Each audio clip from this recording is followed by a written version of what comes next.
Hello everyone, this is MGS Pavan. ಈ ವಿಡಿಯೋದಲ್ಲಿ electric potential ಬಗ್ಗೆ ಡಿಸ್ಕಸ್ ಮಾಡಿದರೆ, ನೀವು ಈ ಚಾನಲ್ನ ಸಬ್ಸ್ಕ್ರೈಬ್ ಆಗಿರಲಿಲ್ಲ ಅಂದರೆ ಸಬ್ಸ್ಕ್ರೈಬ್ ಮಾಡಿ, ಅದೇ ಆದಮೇಲೆ ಬೆಲ್ ಐಕಾನ್ ಪ್ರೆಸ್ ಮಾಡಿ.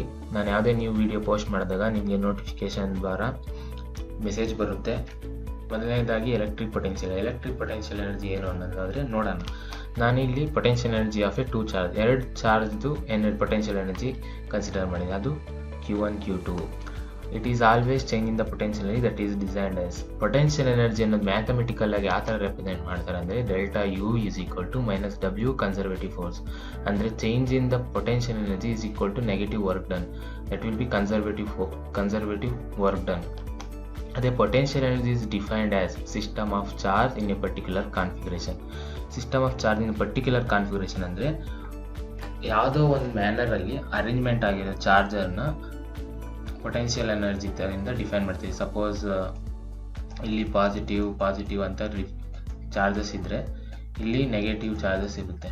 ಈ ಅರೇಂಜ್ಮೆಂಟ್ನ ಏನಂತ ಹೇಳ್ತಾರೆ ಅಂದರೆ, ನಮ್ಗೆ ಗೊತ್ತಿರೋದ್ರಾಗೆ ಎಲೆಕ್ಟ್ರಿಕ್ ಫೀಲ್ಡು ಈ ಥರ ಮೂವ್ ಆಗುತ್ತೆ, ಹೈಯರ್ ಪೊಟೆನ್ಷಿಯಲ್ನಿಂದ ಲೋಯರ್ ಪೊಟೆನ್ಷಿಯಲ್. ಈ ಕಾನ್ಫಿಗರೇಷನ್ ಏನಂತ ಡಿಫೈನ್ ಮಾಡ್ತಾರೆ ಅಂದರೆ ಪೊಟೆನ್ಷಿಯಲ್ ಎನರ್ಜಿ ಅಂತ ಡಿಫೈನ್ ಮಾಡ್ತಾರೆ. ಇವಾಗ ಕನ್ಸಿಡರ್ ಮಾಡೋಣ A system of two charges Q1 and Q2. Suppose Q1 is fixed and the charge Q2 is taken from A to B. ಇಲ್ಲಿ ಎರಡು ಚಾರ್ಜ್ ಕನ್ಸಿಡರ್ ಮಾಡಿದ್ದಾನೆ, Q1 and Q2 ಎರಡು fix ಆಗಿದೆ. ಅದ್ರ ಮಧ್ಯೆ ಡಿಸ್ಟೆನ್ಸ್ ಬಂದು R1. ಅದನ್ನು A ಇಂದ B ಅಷ್ಟು ಮೂವ್ ಮಾಡಿದಾಗ ಅದ್ರ ಡಿಸ್ಟೆನ್ಸ್ ಎಷ್ಟಾಗುತ್ತೆ ಅಂದರೆ R2 ಆಗುತ್ತೆ. ಇಲ್ಲಿ ನಾವು R ಅಷ್ಟು ಡಿಸ್ಟೆನ್ಸ್ ಇರೋದನ್ನು ಕನ್ಸಿಡರ್ ಮಾಡಿದ್ದೀವಿ. ಅಲ್ಲಿರೋ ಡಿಸ್ಟೆನ್ಸ್ ಎಷ್ಟು ಅಂದರೆ DR, small elemental distance consider ಮಾಡ್ತದೆ. ಇಲ್ಲಿ ಅದನ್ನು DR ಅಂತ ಕನ್ಸಿಡರ್ ಮಾಡ್ತೀವಿ.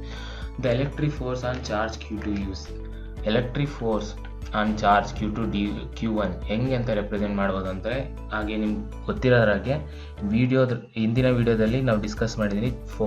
ಎಲೆಕ್ಟ್ರಿಕ್ ಫೋರ್ಸ್ ಯಾವ ಥರ ಕ್ಯಾಲ್ಕುಲೇಟ್ ಮಾಡೋದು, Q1 ಮೇಲೆ Q2 ಆದಾಗ ಎಷ್ಟು ಹೆಂಗೆ ಕ್ಯಾಲ್ಕುಲೇಟ್ ಮಾಡೋದು, Q2 ಮೇಲೆ Q1 ಆದಾಗ ಯಾವ ಥರ ಕ್ಯಾಲ್ಕುಲೇಟ್ ಮಾಡೋದು ಅನ್ನೋದು ಡೈರೆಕ್ಟಾಗಿ ಬರೀತಿದ್ದೀನಿ. F is equal to Q1 Q2 divided by 4πε0 into R² into R cap. ಇದು ಬಂದ್ಬಿಟ್ಟು ವೆಕ್ಟರ್ ಫಾರ್ಮಲ್ಲಿ ಎಲೆಕ್ಟ್ರಿಕ್ ಫೋರ್ಸ್ನ ರೆಪ್ರೆಸೆಂಟ್ ಮಾಡಿದೆ. Next total work done as the charge Q2 moves from A to B. ಈ ಚಾರ್ಜ್ A ಇಂದ B ಹೋದಾಗ ಎಷ್ಟು work ಆಗಿದೆ ಅನ್ನೋದನ್ನು ಯಾವ ಥರ ಫೈಂಡ್ ಔಟ್ ಮಾಡ್ತಾರೆ ಅಂದರೆ, ಜಸ್ಟ್ ಸಿಂಪಲ್ಲಾಗಿ ಇಂಟಿಗ್ರೇಟ್ ಮಾಡ್ತಾರೆ. ಇಲ್ಲಿ F ಇರೋದು ವ್ಯಾಲ್ಯೂನ ಇಲ್ಲಿ W ಸಬ್ಸ್ಟಿಟ್ಯೂಟ್ ಮಾಡಿದಾಗ ನಮಗಿಲ್ಲಿ R² ಅಂತ ಇದೆ. ಇಂಟಿಗ್ರೇಷನ್ ಆಫ್ 1/R² ಏನು ಬರುತ್ತೆ is equal to Q1 Q2 same ಇರುತ್ತೆ, 1/R1 ಮೈನಸ್ 1/R2. ಯಾವಾಗ ಈ ಲಿಮಿಟ್ ಸಬ್ಸ್ಟಿಟ್ಯೂಟ್ ಮಾಡ್ತೀವೋ ಆವಾಗ ನಮಗೆ ಟೋಟಲ್ ವರ್ಕ್ ಎಷ್ಟಾಗಿರೋದು ಅಂತ ಗೊತ್ತಾಗ. ಅದೇ ಥರ change in potential energy UR1 UR2. ಈ ಪೊಟೆನ್ಷಿಯಲ್ ಎನರ್ಜಿ UR1 ಇದ್ದಾಗ ಎಷ್ಟಿದೆ, UR2 ಎಷ್ಟಿದೆ, ಇಲ್ಲಿ ಈ R2 ಡಿಸ್ಪ್ಲೇಸ್ಮೆಂಟ್ ಆದಾಗ ಪೊಟೆನ್ಷಿಯಲ್ ಎನರ್ಜಿ ಎಷ್ಟಾಗಿದೆ ಚೇಂಜ್ ಅಂತ ಅನ್ನೋದು ಫೈಂಡ್ ಔಟ್ ಮಾಡೋದಕ್ಕೆ ಸಿಂಪಲ್ಲಾಗಿ ನಮ್ಗೆ ಡಿಫೈನ್ ಮಾಡಿದ್ರೆ change in potential energy is equal to negative W. ಈ Wಗೆ ಜಸ್ಟ್ ನೆಗೆಟಿವ್ ಸೈನ್ ಅಪ್ಲೈ ಮಾಡಿದಾಗ Q1 Q2 divided by R1 minus R2. ಇಲ್ಲಿ ಬಂದ್ಬಿಟ್ಟು ಇಲ್ಲಿ ನೆಗೆಟಿವ್ ಸೈನ್ ಇದೆ, ಇದು R2, ಇಲ್ಲ ಸ್ವಲ್ಪ ಸ್ಮಾಲ್ ಕರೆಕ್ಷನ್ನು, ಇದು R1 ಇಂಟಿಗ್ರೇಟ್ ಮಾಡಿದಾಗ ಇದು R2 ಇದು R1. ಸೊ ಇವಾಗ ಕರೆಕ್ಟ್ ಆಗಿದೆ. ನೆಕ್ಸ್ಟ್ ಬಂದ್ಬಿಟ್ಟು when we have the infinite separation. ಯಾವಾಗ ಈ ಸಪ್ರೇಷನ್ ಅನ್ನೋದು ಇನ್ಫೈನೈಟ್ ಆಗುತ್ತೋ ಆವಾಗ ನಾವು R ಅಂತ ಕನ್ಸಿಡರ್ ಮಾಡ್ತೀವಿ. When the separation is R, UR is equal to UR minus U infinity distance ಇದೆ. ಅದಕ್ಕೆ ನಾವು ಏನು ಮಾಡ್ತೀವಿ ಅಂದರೆ ಜಸ್ಟ್ R2 ಪ್ಲೇಸಾಗೆ ಸಬ್ಸ್ಟಿಟ್ಯೂಟ್ ಮಾಡಿದಾಗ ನಮ್ಮ ಟೋಟಲ್ ವರ್ಕ್ ಡನ್ ಎಷ್ಟಾಗುತ್ತೆ Q1 Q2 divided by 4πε0 into R. ಇಲ್ಲಿ ನೋಡಿದ್ರಾಗೆ ಇಲ್ಲಿ ಪೊಟೆನ್ಷಿಯಲ್ ಎನರ್ಜಿಯಿಂದ R ಅನ್ನೋದು ಡಿಸ್ಟೆನ್ಸ್ ಮೇಲೆ ಡಿಪೆಂಡ್ ಆಗುತ್ತೆ. ಯಾವಾಗ ಈ R ಜಾಸ್ತಿ ಆಗುತ್ತೋ ಆವಾಗ ಪೊಟೆನ್ಷಿಯಲ್ ಎನರ್ಜಿ ಕಡಿಮೆ ಆಗುತ್ತೆ. ಇದು inversely proportional, means it is depending upon the distance between the two charges, that is spatial location of A charges. ಎಲ್ಲಿ ಎಷ್ಟು ದೂರದಲ್ಲಿ ಚಾರ್ಜಸ್ ಲೊಕೇಟ್ ಆಗಿದೆ ಅನ್ನೋದು ಪೊಟೆನ್ಷಿಯಲ್ ಎನರ್ಜಿ ಡಿಪೆಂಡ್ ಆಗಿರುತ್ತೆ. Equation gives the electric potential energy of A pair of charges. ಈ equation ಅದು potential energy of pair of charge, ಎರಡು charge ಮಾತ್ರ. ಅದೇ ಬೇರೆ ಚಾರ್ಜ್ ಇದ್ದಾಗ ನೋಡೋಣ ನೆಕ್ಸ್ಟ್ ಇದರಲ್ಲಿ ನಿಮ್ಗೆ ಗೊತ್ತಾಗುತ್ತೆ. Note, electric potential energy scalar quantity. So in the above we need to consider the same Q1 and Q2. ಇದು ಪೊಟೆನ್ಷಿಯಲ್ ಎನರ್ಜಿ ಅನ್ನೋದು ಸ್ಕೇಲರ್ ಕ್ವಾಂಟಿಟಿ ಆಗಿರೋದ್ರಿಂದ ನಮ್ಮ ಕ್ವಶನಲ್ಲಿ Q1 Q2 ನೆಗೆಟಿವ್ ಕೊಟ್ಟಿರ್ತಾರೆ, ಪಾಸಿಟಿವ್ ಕೊಟ್ಟಿರ್ತಾರೆ, ಅದು ನೀವು ನೋಡಬೇಕಾಗುತ್ತೆ. ಅದ್ರ ಮೇಲೆ ಪೊಟೆನ್ಷಿಯಲ್ ಎನರ್ಜಿ ಅನ್ನೋದು ಡಿಪೆಂಡ್ ಆಗುತ್ತೆ. ನೆಕ್ಸ್ಟ್ ಬಂದ್ಬಿಟ್ಟು electron volt. The smallest practical unit of energy in atomic and nuclear physics. ಇದು ಪ್ರಾಕ್ಟಿಕಲ್ ಆಗಿ ಸ್ಮಾಲೆಸ್ಟ್ ಎನರ್ಜಿ, ಅದು ಎಲ್ಲಿ ಯೂಸ್ ಮಾಡ್ತೀವಿ? ಅಟಾಮಿಕ್ ಅಂಡ್ ನ್ಯೂಕ್ಲಿಯರ್ ಫಿಸಿಕ್ಸ್ ಅಲ್ಲಿ ಯೂಸ್ ಮಾಡ್ತೀವಿ. As the electron volt is defined as the energy acquired by A particle having 1 quantum of charge 1e when accelerated by 1 volt. ನಾವು ಯಾವಾಗ ಒಂದು electron ಅನ್ನೋದು 1 volt ಅಷ್ಟಲ್ಲಿ ಆಕ್ಸಿಲರೇಟ್ ಮಾಡ್ತೀವೋ, rate of change of velocity by 1 volt ಆದಾಗ ಅದು energy ಎಷ್ಟು acquire ಆಗುತ್ತೋ ಅದನ್ನು 1 ಎಲೆಕ್ಟ್ರಾನ್ ವೋಲ್ಟ್ ಅಂತ ಕರಿತೀವಿ. ಅದು 1 electron volt is equal to 1.6 into 10⁻⁻⁻ coulomb into 1 joule per V2. ಇದು ವೆನ್ ಆಕ್ಸಿಲೇಟ್ ಮಾಡಿದಾಗ ಎಷ್ಟು ಚೇಂಜ್ ಆಗಿದೆ ಅನ್ನೋದು. ಆವಾಗ ನಮ್ಗೆ ಕೂಲಮ್ ಇಲ್ಲಿ ಕ್ಯಾನ್ಸಲ್ ಆಗುತ್ತೆ. ಕೂಲಮ್ ಕ್ಯಾನ್ಸಲ್ ಆದಾಗ ನಮ್ಗೆ ರಿಮೈಂಡರು ಜೌಲ್ಸ್ ಬರುತ್ತೆ. ಅದೇ ಥರ ಅರ್ಗಲ್ ಕನ್ವರ್ಟ್ ಮಾಡಿದಾಗ ನಮಗೆ 10⁻⁻12 ಬರುತ್ತೆ. ನೆಕ್ಸ್ಟ್ ಬಂದು potential energy of a system of n charges. In system of n charges electric potential energy is calculated for each pair of and then energy so obtained are added algebraically. ಇಲ್ಲಿ ಏನು ಮಾಡ್ತೀವಿ ಅಂದರೆ first 2 ಪೇರ್ಗೆ calculate ಮಾಡ್ತೀವಿ. Previous year calculate ಮಾಡೋದಿಲ್ಲ, 2 ಪೇರ್ಗೆ calculate ಮಾಡಿ ಮತ್ತೆ ಅವನ್ನೆಲ್ಲ ಆ್ಯಡ್ ಮಾಡಿದಾಗ ನಮ್ಗೆ ಟೋಟಲ್ ಪೊಟೆನ್ಷಿಯಲ್ ಎನರ್ಜಿ ಅನ್ನೋದು ಬರುತ್ತೆ. ಅದು 1/4πε Q1 Q2 R1 R2. ಇದು ಮಧ್ಯೆ ಇರೋ ಡಿಸ್ಟೆನ್ಸ್ ಅದೇ ರೀತಿ ಕಂಟಿನ್ಯೂ ಆಗ್ತಾ ಹೋಗುತ್ತೆ. In case of continuous charge distribution du/dt dqv u integral v dq ಅಂತ ರೆಪ್ರೆಸೆಂಟ್ ಮಾಡ್ತಾರೆ ಈ ಎಕ್ಸ್ಪ್ರೆಷನಿಂದ. ನೆಕ್ಸ್ಟ್ ಎಕ್ಸಾಂಪಲ್ ತಗೋದಾದರೆ ಇಲ್ಲಿ ಸಿಸ್ಟಮ್ ಆಫ್ 3 ಚಾರ್ಜಸ್ ಕನ್ಸಿಡರ್ ಮಾಡಿದ್ವಿ. ನಿಮಗೆ ಈ ಎಕ್ಸಾಂಪಲ್ ನೋಡಿದಾಗ ನಿಮ್ಗೆ ಅರ್ಥ ಆಗುತ್ತೆ. ಇಲ್ಲಿ ಎಲೆಕ್ಟ್ರಿಕ್ ಪೊಟೆನ್ಷಿಯಲ್ ಎನರ್ಜಿ 3 ಚಾರ್ಜ್ ಯಾವ ಥರ ಬರೀತಾರೆ ಅಂದರೆ ಸಿಂಪಲ್ ಆಗಿ 1/4πε Q1 Q2 R1 R2 ಈ ಎಕ್ಸ್ಪ್ರೆಷನಿಂದ ರೆಪ್ರೆಸೆಂಟ್ ಮಾಡ್ತಾರೆ. ನೀವಿಲ್ಲಿ ಏನು ನೋಡ್ಕೋಬೇಕಂದ್ರೆ ಈ ಪೇರು ನಾವು ಯಾವ ಡಿಸ್ಟೆನ್ಸ್ ಕನ್ಸಿಡರ್ ಮಾಡಿದ್ದೀವಿ ಅದೇ ರೀತಿ ಯಾವ ಪೇರ್ ಕನ್ಸಿಡರ್ ಮಾಡಿದ್ದೀವಿ ಅನ್ನೋದು ಇಲ್ಲಿ ಕಾನ್ಸ್ಟೆಂಟ್ ಆಗಿರುತ್ತೆ. ಇದೊಂದು ಟ್ರಿಕ್ಕು. ನೆಕ್ಸ್ಟ್ ಬಂದ್ಬಿಟ್ಟು electric potential. Suppose consider A test charge Q is moved in electric field from A to point B while all charges are remain fixed. ಒಂದು ಟೆಸ್ಟ್ ಚಾರ್ಜ್ ಅನ್ನೋದು A ಇಂದ ಬಿಗೆ ಮೂವ್ ಮಾಡಿದಾಗ other charges, ಒಂದು test charge ತಗೊಂಡ್ರೆ ಅದು ಬೇರೆ charges ಇರುತ್ತೆ. ಅದರ್ ಚಾರ್ಜಸ್ ನಾವನ್ನ ಏನು ಮಾಡ್ತೀವಿ ಅಂದರೆ ರೆಸ್ಟ್ ಆಗಿದ್ದೀವಿ ಅಂತ ಕನ್ಸಿಡರ್ ಮಾಡ್ತೀವಿ. ಆವಾಗ ಚೇಂಜ್ ಇನ್ ಪೊಟೆನ್ಷಿಯಲ್ ಎನರ್ಜಿ ಎಷ್ಟು ಅನ್ನೋದು ನಮ್ಗೆ ಗೊತ್ತಾಗಬೇಕು ಅಂತಂದರೆ ನಾವು ಹಿಂದೆನೇ ಡಿಫೈನ್ ಮಾಡಿದ್ವಿ. ಚೇಂಜ್ ಇನ್ ಪೊಟೆನ್ಷಿಯಲ್ ಎನರ್ಜಿ ಅನ್ನೋದು ಯಾವ್ದ್ರ ಮೇಲೆ ಡಿಪೆಂಡ್ ಆಗಿರುತ್ತೆ? ಡಿಸ್ಟೆನ್ಸ್ ಮೇಲೆ ಡಿಪೆಂಡ್ ಆಗುತ್ತೆ. ಆವಾಗ ಇದ್ರ ಮಧ್ಯೆ ಇರೋ ಡಿಸ್ಟೆನ್ಸಿಂದ ಎಷ್ಟು ಪೊಟೆನ್ಷಿಯಲ್ ಎನರ್ಜಿ ಚೇಂಜ್ ಆಗಿರೋದು ಯಾವ ಥರ ಫೈಂಡ್ ಔಟ್ ಮಾಡ್ತೀನಿ ಅಂದರೆ ಪೊಟೆನ್ಷಿಯಲ್ ಅಟ್ ಎ ಅಲ್ಲಿ ಎಷ್ಟು ಪೊಟೆನ್ಷಿಯಲ್ ಇತ್ತು, ಬಿ ಅಲ್ಲಿ ಎಷ್ಟು ಪೊಟೆನ್ಷಿಯಲ್ ಇತ್ತು, ಅದು ವಿ ಅಂತ ರೆಪ್ರೆಸೆಂಟ್ ಮಾಡುತ್ತೆ. ಚೇಂಜ್ ಇನ್ ಪೊಟೆನ್ಷಿಯಲ್ ಎನರ್ಜಿ ಅದು ΔU ಇಂದ ರೆಪ್ರೆಸೆಂಟ್ ಮಾಡುತ್ತೆ. ಪರ್ ಚಾರ್ಜ್ಗೆ ಎಷ್ಟು, ಒಂದು ಚಾರ್ಜ್ಗೆ ಎಷ್ಟು ಪೊಟೆನ್ಷಿಯಲ್ ಇದಾಗಿದೆ ಅನ್ನೋದು, ಚೇಂಜ್ ಆಗಿದೆ ಅನ್ನೋದು, ಅದನ್ನ ಯಾವ ಥರ VA - VB. ಇದು ಸಬ್ಸ್ಕ್ರಿಪ್ಟು, ಇದು ಕೂಡ ಸಬ್ಸ್ಕ್ರಿಪ್ಟು. ಓಕೆ, VB - VA ಇವೆರಡರ ಮಧ್ಯ ಚೇಂಜ್ ಎಷ್ಟಾಗಿದೆ ಅಂತ. ಅದನ್ನ ಏನಂತ, ಇಲ್ಲಿ ಒಂದು ಚಾರ್ಜ್ ಮೂವ್ ಆಗ್ಬೇಕಂದ್ರೆ ಸಮ್ ಎಕ್ಸ್ಟರ್ನಲ್ ಫೋರ್ಸ್, ಅದಕ್ಕೆ W ಎಕ್ಸ್ಟರ್ನಲ್, ಅದು Q. ಇಯರ್ ΔE ಕೈನೆಟಿಕ್ ಎನರ್ಜಿ ಅನ್ನೋದು ಇಲ್ಲಿ 0 ಆಗಿರುತ್ತೆ. ಚೇಂಜ್ ಇನ್ ಕೈನೆಟಿಕ್ ಎನರ್ಜಿ 0 ಆಗಿರುತ್ತೆ. Next conversely if charge Q is taken through a potential difference of VB - VA, the electric potential energy is increased by UB - UV. ಅದೇ ನಾವು inverse ಆಗಿ ತಗೊಂಡಾಗ potential energy ಅನ್ನೋದು VA VB minus ಮಾಡಿದಾಗ ಅದು ಎಷ್ಟು ಬರುತ್ತೆ ಅಂತಂದರೆ ಪೊಟೆನ್ಷಿಯಲ್ ಎನರ್ಜಿ ಅನ್ನೋದು ಇನ್ಕ್ರೀಸ್ ಆಗುತ್ತೆ. ಅದು ಮ್ಯಾಥಮೆಟಿಕಲ್ ಯಾವ ಥರ ರೆಪ್ರೆಸೆಂಟ್ ಮಾಡ್ತಾರೆ ಅಂದರೆ ಈ ರೀತಿ ರೆಪ್ರೆಸೆಂಟ್ ಮಾಡ್ತಾರೆ. Also W external energy also increases, means work done also increase ಆಗುತ್ತೆ ಇಲ್ಲಿ. ನೆಕ್ಸ್ಟ್ ಇಲ್ಲಿ ಕೈನೆಟಿಕ್ ಎನರ್ಜಿ ಅನ್ನೋದು ಕೂಡ 0 ಆಗಿರುತ್ತೆ. Where the potential energy difference between the 2 point give idea about the work done. ಈ ಪೊಟೆನ್ಷಿಯಲ್ ಎನರ್ಜಿ ಯೂಸ್ ಏನಂದರೆ ಎಷ್ಟು work ಆಗಿದೆ ಅನ್ನೋದು ನಮಗೆ ಗೊತ್ತಾಗುತ್ತೆ. ಅದು 2 ಪಾಯಿಂಟ್ ಇಂದ A to B ಇಂದ ಹೋದಾಗ ಎಷ್ಟು ವರ್ಕ್ ಡನ್ ಆಗಿದೆ ಅನ್ನೋದು ನಮಗೆ ಗೊತ್ತಾಗುತ್ತೆ. Next electric potential due to point charges. ಇಲ್ಲೊಂದು point charges A and B consider ಮಾಡಿದ್ವಿ, ಅಲ್ಲಿ ಡಿಸ್ಟೆನ್ಸು R ಅಂತಿದೆ.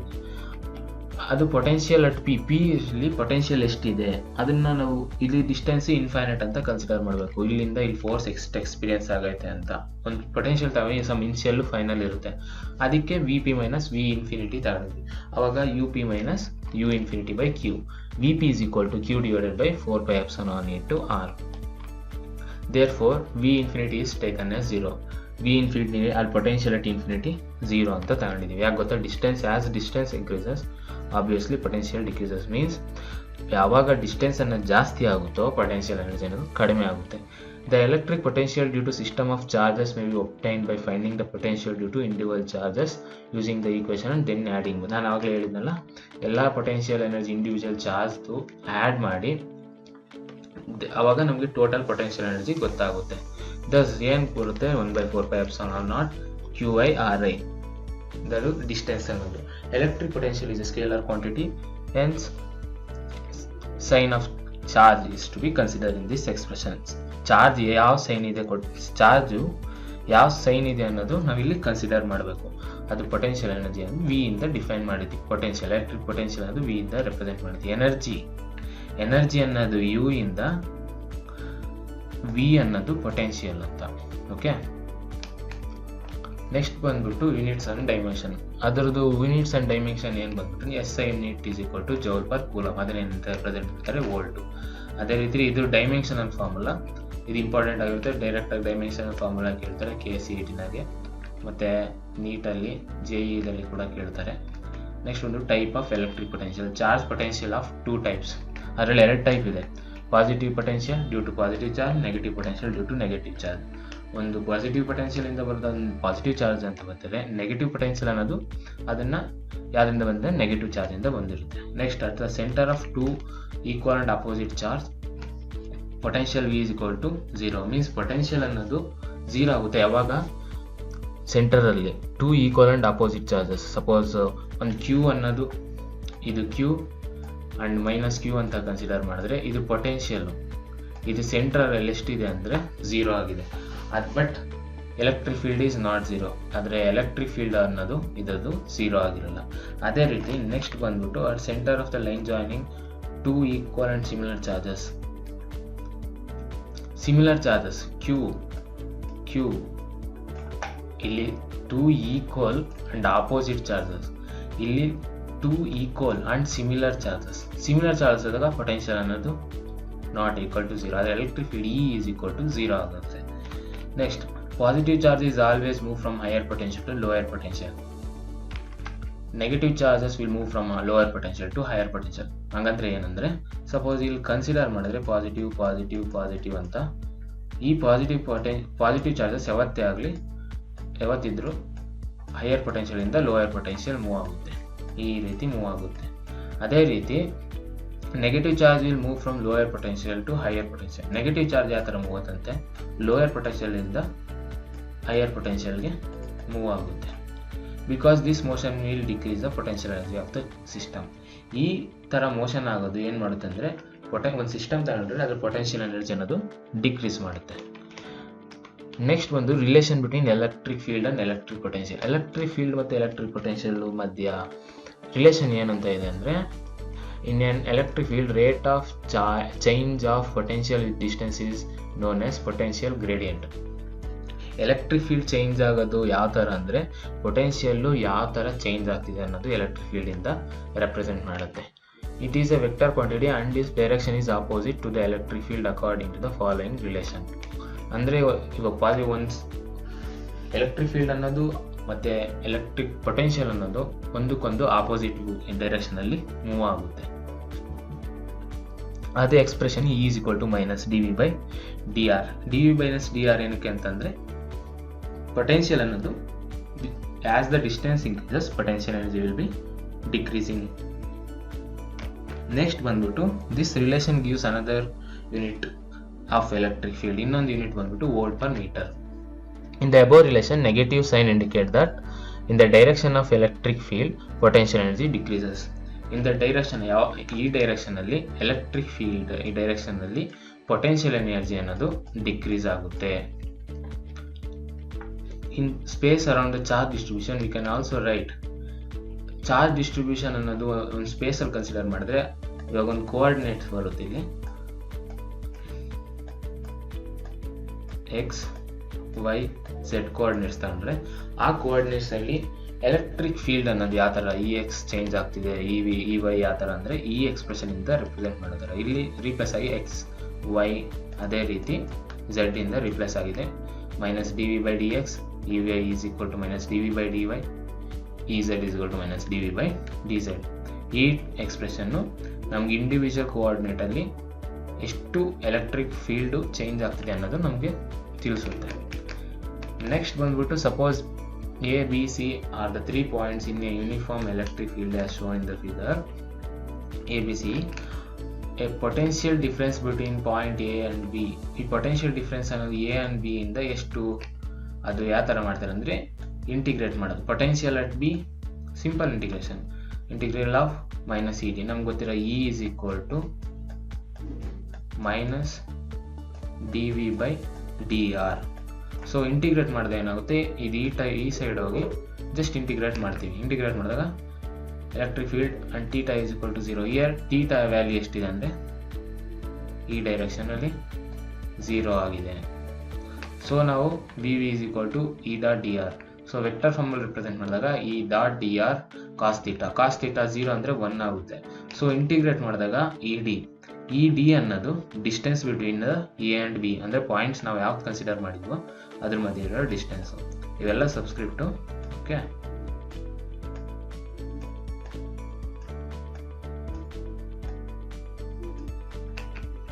ನೆಕ್ಸ್ಟ್ ಬಂದ್ಬಿಟ್ಟು equipotential surface or a line. If every point on a surface is at the same potential, then it's said to be equipotential surface. For a given charge distribution, locus of all points having same potential is called as equipotential surface. ಅಂದರೆ ಯಾವುದೇ ಒಂದು surface ತಗೊಂಡ್ರೆ ಆ potential surface ಮೇಲೆ ಯಾವ point consider ಮಾಡಿದ್ರು potential ಅನ್ನೋದು same ಆಗಿರುತ್ತೆ. ಅದನ್ನ ಈಕ್ವಿಪೊಟೆನ್ಷಿಯಲ್ ಸರ್ಫೇಸ್ ಅಂತ ಕರೀತಾರೆ. ಅದೇ for A given charge distribution, ನಾವು ಯಾವ ಚಾರ್ಜ್ ಡಿಸ್ಟ್ರಿಬ್ಯೂಷನ್ ಕನ್ಸಿಡರ್ ಮಾಡ್ತೀವೋ ಆ ಸರ್ಫೇಸ್ ಮೇಲೆ ಅಲ್ಲಿ ಪೊಟೆನ್ಷಿಯಲ್ಲು ಕಾನ್ಸ್ಟೆಂಟ್ ಆಗಿರುತ್ತೆ. ಯಾವ ಪಾಯಿಂಟಲ್ಲಿ ಮೆಜರ್ ಮಾಡಿದ್ರು, ಸಪೋಸ್ ಒಂದು ಲೈನ್ ಚಾರ್ಜ್ ಕನ್ಸಿಡರ್ ಮಾಡಿದ್ರೆ ಇಲ್ಲಿ ಪಾಸಿಟಿವ್ ಅನ್ನೋ ಕನ್ಸಿಡರ್, ಇದು ಯೂನಿಫಾರ್ಮ್ ಆಗಿರುತ್ತೆ. ಡಿಸ್ಟ್ರಿಬ್ಯೂಷನ್ ಇಸ್ ಯೂನಿಫಾರ್ಮ್ ಆಗಿರುತ್ತೆ. ಇಲ್ಲಿ ಪೊಟೆನ್ಷಿಯಲ್ ಫೈಂಡ್ ಔಟ್ ಮಾಡಿದ್ರು, ಇಲ್ಲಿ ಪೊಟೆನ್ಷಿಯಲ್ ಫೈಂಡ್ ಔಟ್ ಮಾಡಿದ್ರು ಪೊಟೆನ್ಷಿಯಲ್ಲು ಸೇಮ್ ಆಗಿರುತ್ತೆ. The direction of electric field is perpendicular the equipotential surface. ಇವಾಗ ಈಕ್ವಿಪೊಟೆನ್ಷಿಯಲ್ ಸರ್ಫೇಸ್ನ ಯಾವಾಗ ಕನ್ಸಿಡರ್ ಮಾಡಿದ್ರು ಎಲೆಕ್ಟ್ರಿಕ್ ಫೀಲ್ಡ್ ಅನ್ನೋದು ಪರ್ಪೆಂಡಿಕ್ಯುಲರ್ ಆಗಿರುತ್ತೆ. ಇವಾಗ ಒಂದು ಸರ್ಫೇಸ್ ತಗೊಂಡ್ರೆ ಇಲ್ಲಿ ನೋಡ್ತಿದ್ದೀರಾ, ಇಲ್ಲಿ ಒಂದು ಚಾರ್ಜು, ಇದು ಸರ್ಫೇಸ್ ಆಗಿದೆ. ಇದು ಯಾವ ಥರ ಇದೆ, ಔಟ್ವರ್ಡ್ ಆಗಿದೆ. Means it is perpendicular, it is like this. ಅಂದರೆ ಇದು ಸರ್ಫೇಸ್ ಆಗಿದ್ರೆ ಈಕ್ವಿಪೊಟೆನ್ಷಿಯಲ್ ಸರ್ಫೇಸು, ಎಲೆಕ್ಟ್ರಿಕ್ ಫೀಲ್ಡ್ ಅನ್ನೋದು ಪರ್ಪೆಂಡಿಕ್ಯುಲರ್ ಆಗಿರುತ್ತೆ. The equipotential surface produced by a point charge or spherical charge distribution are a family of concentric surface. ಇದು ಯಾವುದೇ line charge ಆಗಿರ್ಬೋದು, surface charge ಆಗಿರ್ಬೋದು, spherical charge ಆದರೂ ಆಗಿರ್ಬೋದು. ಅದೇ ಸ್ಪೇಯರ್ನಿಂದ ರೆಪ್ರೆಸೆಂಟ್ ಮಾಡಿದೆ. ನೆಕ್ಸ್ಟ್ ಬಂದ್ಬಿಟ್ಟು for a uniform electric field equipotential surface are family of A perpendicular to the line. ಇದರಲ್ಲಿ ಕೂಡ ಎಲೆಕ್ಟ್ರಿಕ್ ಫೀಲ್ಡು ಹಾಗೆ ಈಕ್ವಿಪೊಟೆನ್ಷಿಯಲ್ ಸರ್ಫೇಸ್ ಅನ್ನೋದು ಪರ್ಪೆಂಡಿಕ್ಯುಲರ್ ಆಗಿರುತ್ತೆ. ಇಲ್ಲಿ V1 V2 ಇದು ಡಿಫ್ರೆಂಟ್ ಪೊಟೆನ್ಷಿಯಲ್ ಆಗಿರುತ್ತೆ. V1 is greater than V2 greater than V2. ಅಂದರೆ ಈ ಡಿಫ್ರೆಂಟ್ ಎಲೆಕ್ಟ್ರಿಕ್ ಫೀಲ್ಡ್ ಮೇಲೆ ಡಿಫ್ರೆಂಟ್ ಈಕ್ವಿಪೊಟೆನ್ಷಿಯಲ್ ವ್ಯಾಲ್ಯೂಸ್ ಬರುತ್ತೆ. ನೆಕ್ಸ್ಟ್ ಬಂದ್ಬಿಟ್ಟು metallic surface of any shape is equipotential surface. ಯಾವುದೇ ಒಂದು ಮೆಟಾಲಿಕ್ ಸರ್ಫೇಸ್ ತಗೊಂಡ್ರು ಅದನ್ನ ಈಕ್ವಿಪೊಟೆನ್ಷಿಯಲ್ ಸರ್ಫೇಸ್ ಅಂತ ಕರೀತಾರೆ. Example, when a charge is given to a metallic surface, it distributes itself in a manner such that its every point come to the same potential even if the object is irregular shape. ನಾವು ಯಾವುದೇ surface ತಗೊಂಡ್ರು metallic charge ಈ distribution of charge distribute ಆಗೋದು equal ಆಗಿ distribute ಆಗುತ್ತೆ. ಅದು irregular ಆಗಲಿ ಯಾವುದೇ ಥರ ಆಗಲಿ. ಆದರೆ ಇನ್ನೊಂದು ಏನಂದರೆ, ಸಪೋಸ್ ಎಣ್ಣೆ ಇರ್ರೆಗ್ಯುಲರ್ ಕನ್ಸಿಡರ್ ಮಾಡಿದ್ರೆ ಅಲ್ಲಿ ಎಲೆಕ್ಟ್ರಿಕ್ ಚಾರ್ಜ್ ಪ್ರೆಸೆಂಟ್ ಆಗಿರೋದು ಜಾಸ್ತಿ, ಆದರೆ ಈಕ್ವಿಪೊಟೆನ್ಷಿಯಲ್ ಟೋಟಲ್ ಸರ್ಫೇಸ್ ಈಕ್ವಿಪೊಟೆನ್ಷಿಯಲ್ ಆಗಿರುತ್ತೆ. Equipotential surface can never cross each other. ಅಂದರೆ ಟೂ ಈಕ್ವಿಪೊಟೆನ್ಷಿಯಲ್ ಸರ್ಫೇಸ್ ಅನ್ನೋದು ಒಂದಕ್ಕೊಂದು ಕ್ರಾಸ್ ಆಗೋದಿಲ್ಲ. It is commonly misconception that the part traced by a positive test charge in the field line, but actually part traced by unit positive test charge represent the field full line only when it moves along a straight line. ಹಂಗಂದ್ರೆ ಏನಂದ್ರೆ, ನಮ್ಗೊಂದಿದೆ test charge ಇಂದ positive charge ಇಂದ ಬಂದಿರೋ field line ಬಂದಿರುತ್ತೆ ಅಂತ ನಮ್ಗೆ ಅನ್ಸುತ್ತೆ. ಆದರೆ ಅದು ಯೂನಿಟ್ ಟೆಸ್ಟ್ ಚಾರ್ಜ್ ಇಂದ ಕನ್ಸಿಡರ್ ಮಾಡಿರ್ತಾರೆ. ಓಕೆನಾ? ಅದು ಯಾವ ಥರ ಇರುತ್ತೆ ಅಂದರೆ ಸ್ಟ್ರೈಟ್ ಲೈನಲ್ಲಿ ಇರುತ್ತೆ along the straight line. Thank you for watching. Please subscribe to my channel. ನಿಮಗೆ ಈ ವಿಡಿಯೋ ಇಷ್ಟ ಆಗಿದ್ರೆ ಲೈಕ್ ಮಾಡಿ, ಹಾಗೆ ಈ ಚಾನಲ್ನ ಸಬ್ಸ್ಕ್ರೈಬ್ ಮಾಡೋದು ಮರಿಬೇಡಿ. ಅದೇ ರೀತಿ ಬೆಲ್ ಐಕಾನ್ ಪ್ರೆಸ್ ಮಾಡೋದು ನಿಮ್ಮ ಫ್ರೆಂಡ್ಸ್ ಜೊತೆ ಎಲ್ಲರ ಹತ್ರನೂ ಶೇರ್ ಮಾಡಿ. Thank you.